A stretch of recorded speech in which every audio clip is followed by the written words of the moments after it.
welcome to another Dirty Story Night. Partner Month continues as we go to the third place winner for July, Nick and Jerome's Hollywood Hoedown. There are lots of famous people referenced in this podcast, and as always, all characters or celebrities or any references we make are used for parody purposes only. The content is for extremely mature audiences, so you have been warned. Dirty Story Night is part of the IABD Presents network. If you go to iabdpresents.com, you will find lots of different content that's pretty cool. This week, I'd like to recommend It's All Been Done Radio Hour, which is our flagship show. Most of the people you hear in Dirty Story Night are troupe members in It's All Been Done Radio Hour, which has a number of different comedy programs, usually fairly geeky, but it's all original scripted programming that's performed live in front of an audience, so check it out. Now enjoy Nick and Jerome's Hollywood Hoedown. Hold on. Good? Yeah. Gather round, children. This is a story titled Tim and Rick Go to Hollywood. Right, sure, yeah. Rick and Tim and Rick go to Hollywood. It begins thanks to their incredibly successful podcast. Our heroes are flown out to LA to take meetings with all the bigwigs. MGM, Desilu, United Artists, RKO, all the really big ones. Absolutely, all of them. And of course, those meetings went super well. The execs were very impressed with Nick and Jim. Tim and Rick. Whatever. And signed them lots of big contracts right away that would have them rolling in the dough for years. Right, but that's not the fun part of the story. The fun part happens at the after party that all the execs got together and threw for Tim and Rick. Rick and Tim.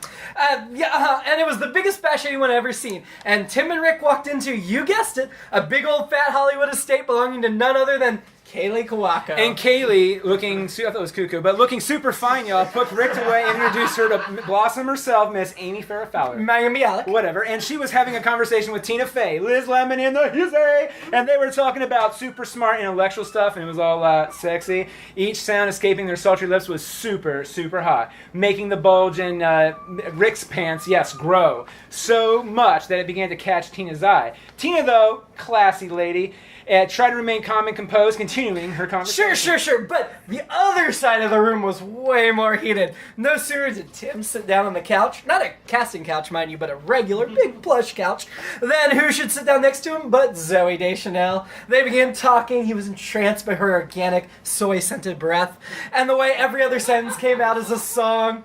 Within minutes, she leaned close, whispering tantalizing descriptions in Tim's ear about what she wanted to do with this enormous penis. Okay, well then Tina Fey, classy as she was, couldn't take it anymore. The large balls that was growing in Rick's fancy pants, panty ball because they are fucking fancy, she began to unzip them. But knowing how fancy Rick's pants were, she asked for a Hollywood servant person thing and told them to take care of Rick's fancy pants, so they fold them nicely and place that shit on a chair. Anyway, Rick wanted to keep the party going, so Rick asked her to keep talking dirty. Tina obliged Rick and said things like, deli sandwich, and, Bernie Sanders, and what you talking about, Liz Lemon? And she talked, and she could feel Rick's back on the other side of the room. Zoe was nibbling on Tim's ear, tongue-fucking his auditory canal with her lyrical, long, lush liquor, when she is suddenly shoved out of the way by Scarlett Johansson. And more interesting, Scarlett Johansson was not wearing any panties. Oh, yeah. So but then Scarlett saw Tina Fey and Blossom pulling out Rick's cock across the room. Yeah, that's right, motherfucker. She realized what she was doing, got up from Tim and went to Rick.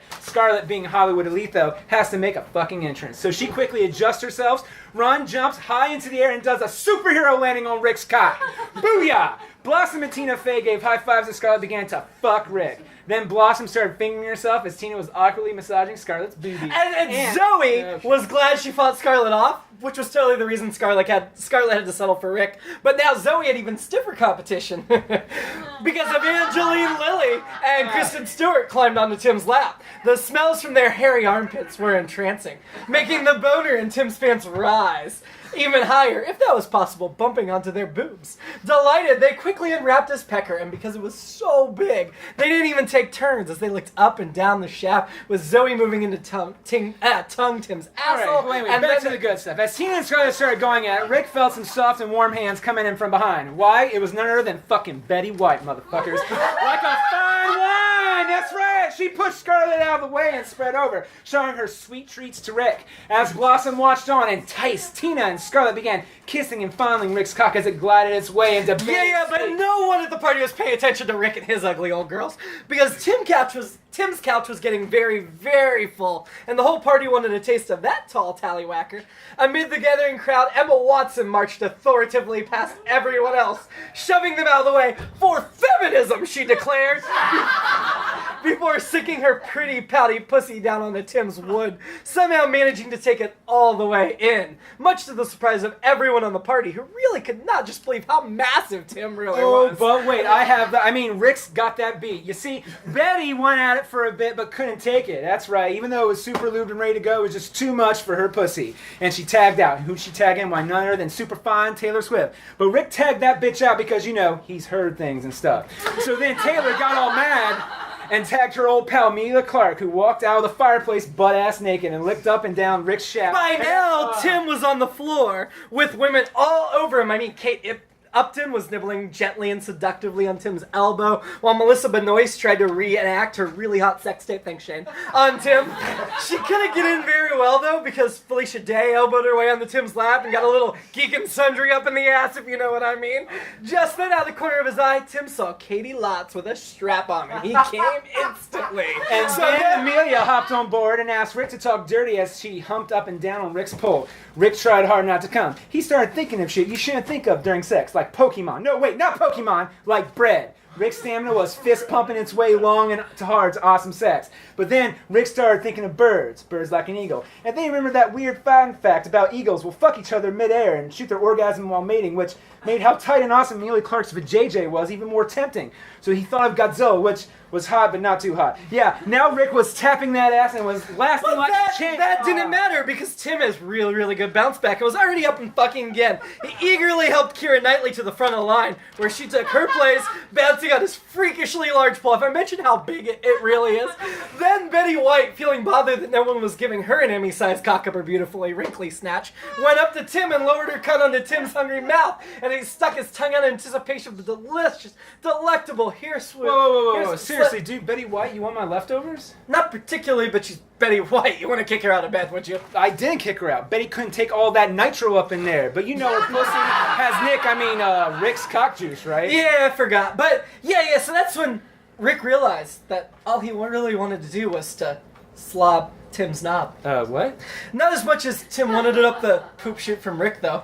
No, wait a minute. No, this is not... Then it didn't matter if anyone else was in the room or not. The lust between these two cannot be denied. Their eyes meeting. They slowly crossed to one another, like some sort of classic black and white enchanted thing, touching Rick's cheek. Don't fucking touch me! God damn it! Nick and Jim fell into each other's arms. Oh my god! Sucking, bickering, reaming, each moment more special than the last. Jesus Christ! For all the beautiful, beautiful women they both had, none were as special as the two of them had together. Nick came at last shouting, "Eagle!"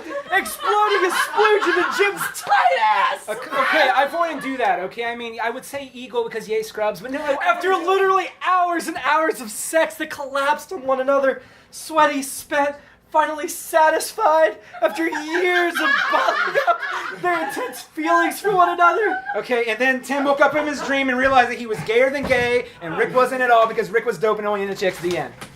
Asshole.